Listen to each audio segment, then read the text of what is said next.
Erica Nisborski, your host for Behind the Lens.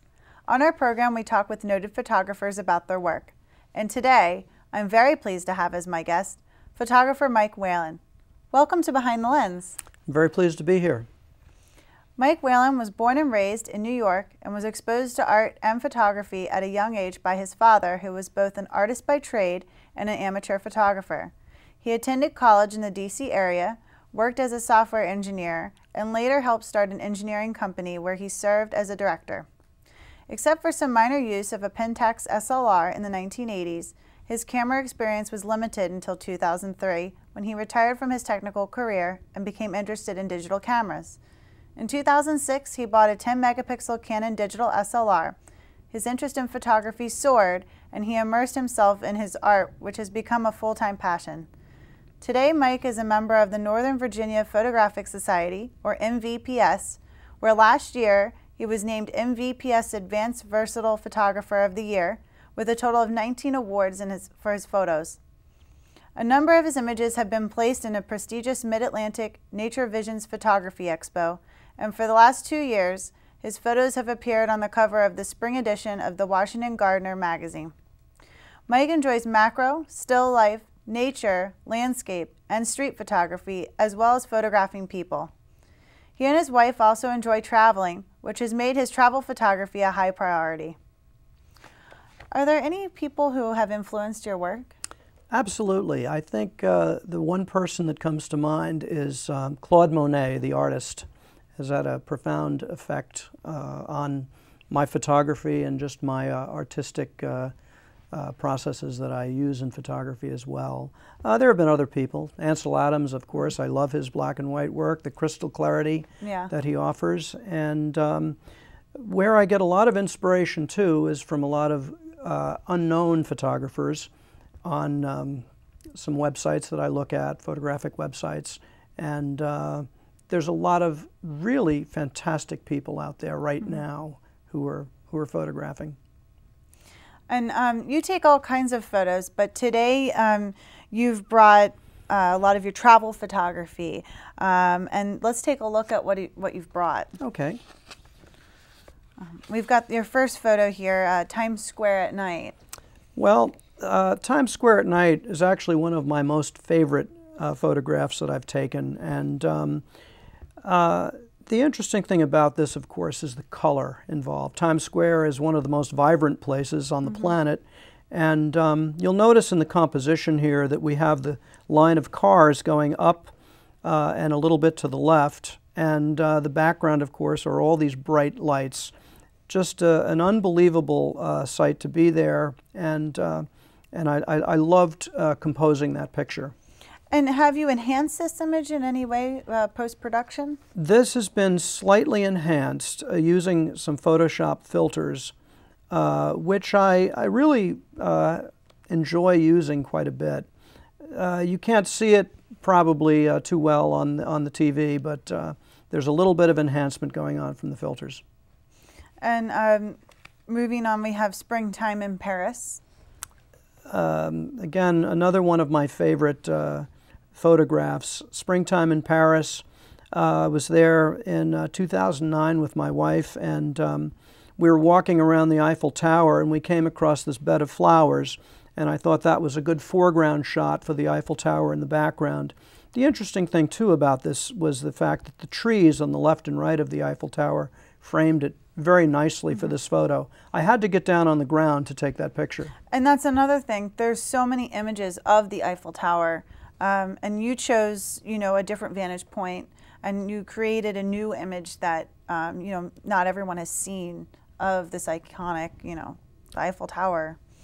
Yeah. It's very nice. I would say a lot of people want to get the whole thing in. In this case, I focused on just a piece of it to let you know that that's what so you could recognize it as the icon in the shot, but yet a little different composition from what everyone else takes. And moving on, it's still springtime. Here you are, and you've got this lovely image trailing through. It looks like a forest, and you've got these tulips. Yeah, this next photo is in Keukenhof Gardens in the Netherlands, and probably one of the most beautiful gardens in the entire world. And my wife and I spent, excuse me, spent a day touring there in 2010 and just absolutely loved it. It was the beginning of one of the trips that we took, and after that day we felt we had already gotten our money's worth on the trip. Just absolutely beautiful. Again, if you look at the composition, the tulips in the front and the trees in the background, and your eye kind of takes you around almost in a circular pattern, starting in the lower right, then to the left, and then back to the trees where it ends up. And that's one thing that you try to do in a photograph, is to have your eye wander around, or give the viewer a chance to actually follow the picture, rather than, boom, have the subject square in the middle. Mm-hmm. And moving on again, you know, not having a subject square in the middle, you have these diagonal lines going across the image. Yeah, also in the Netherlands, pretty close to Keukenhof. This image here is of the tulip fields that surround for miles and miles around that area of Lisse. It's not too far from Amsterdam. And as you can see, the leading lines of the tulip rows just bring you to the background, and off in the distance is the town of Lisse that gives you, again, a foreground and a background to concentrate on. And so far we've been looking at a lot of your color photographs, and they pop so much. And in this next image you have here of the canal and the colorful buildings, how did you compose this shot? How did you pick this point here to take a picture? Well, this is Burano, Italy, which is not too far from Venice, and it is a little fishing village, probably one of the most colorful places that I've ever been to. Beautiful and not very touristy. The composition here was, of course, to find the canal that brings you in and leads you into the colorful buildings in the background, and again, just a beautiful place to go. And we transition into a more muted photograph. What was happening when you took this photo? Well, color is certainly very important, and then the use of more muted colors is also a very important technique in photography. This photo is in Lake Como in northern Italy, and this was on a boat ride. My wife and I were traveling on a hydrofoil leaving Lake Como, and I was looking out of a small porthole window and noticed a beautiful villa on my left. And of course I had my camera in hand ready for the next picture. And I wasn't really sure this was going to turn out because it was moving, the boat was moving, the window was dirty, and fortunately there was enough light to make it come out. And I was quite surprised when I got home that it turned out as well as it did. And were you using a fast lens here? What do you bring when you travel? When I travel, of course I do own quite a few lenses, but traveling is kind of a special breed, and that is you really need to travel as light as possible. At least I do. On a lot of the trips that I do, I carry with me just a single lens, and I use Canon equipment, and my favorite travel lens is the 24-105 millimeter lens, an f4 lens that covers a wide range of scenes that you can use, and it's pretty wide.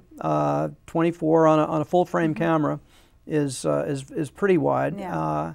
And yet it's got a reasonable telephoto too for taking things far away. So I love that lens for travel. Very sharp. Yeah, very sharp too. Mm-hmm. And continue with the muted colors that we see in the next few photographs. We have the fruit stand.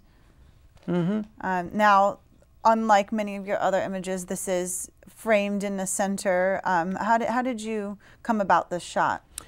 Well, I was walking around on one of my trips in northern Italy. This is in a small town called Levanto, which is on the Italian Riviera up by Genoa. And just walking around the streets, getting ready to meet up with some other folks that were traveling with us, and came across this little fruit stand, and it caught my eye. Mainly, the thing I liked about it were the colors, the orange and the green shutters, and also a little bit of the symmetry about it as well. Kind of a straight-on shot, but for some reason it just works. And your images, many of them are very quiet. What time of day are you shooting? Interesting question. Time of day is very, very important when you're taking pictures. And I like to get up early in the morning, and sometimes before dawn. In fact, frequently before dawn.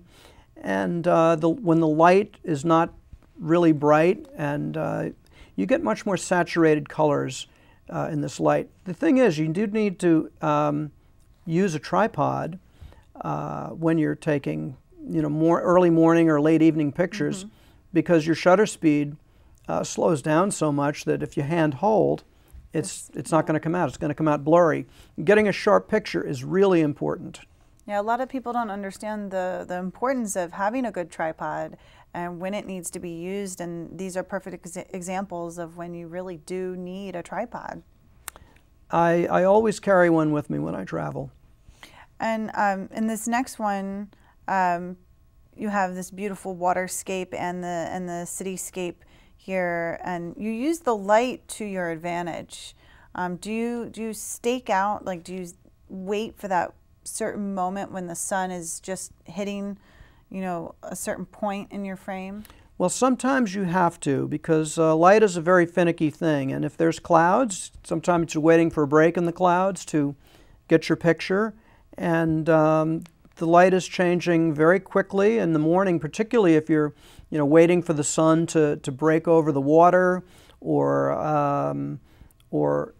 the structure of the clouds can change very quickly in the morning, the way the light hits it. So yes, timing is crucial. And you had mentioned that Monet was one of your, it has inspired you. In this next image, the dreamy bridge, this feels very impressionistic and painterly. Is that what you were going for in this image?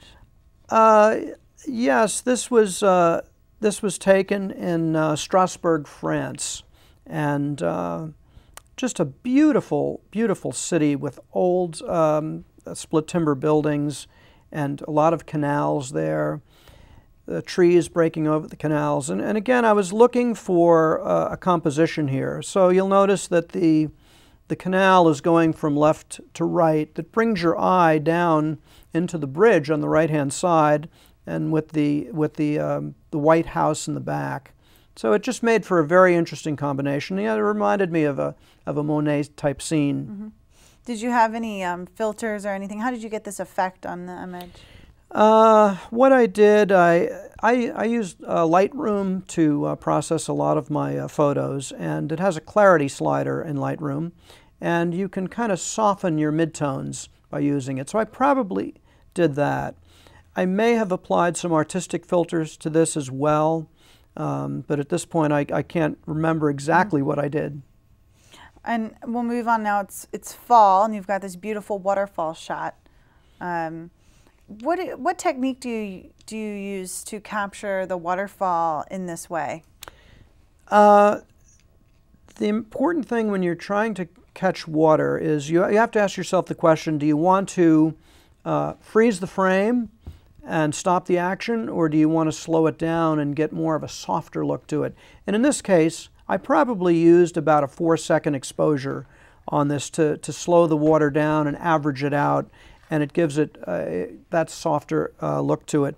The other thing, this is up in Pennsylvania at a place called Ricketts Glen, and we happened to be there right at peak fall leaf color, which was just outstanding. You've got a lot of the fall tones in there with the rocks. It's very, very nice. And in this next image, you're really using lens flare to your advantage. How did you set up this shot? Well, this was interesting. This was in a little town on Lake Como called Verena, and we were leaving on the ferry to go to one of the other towns, and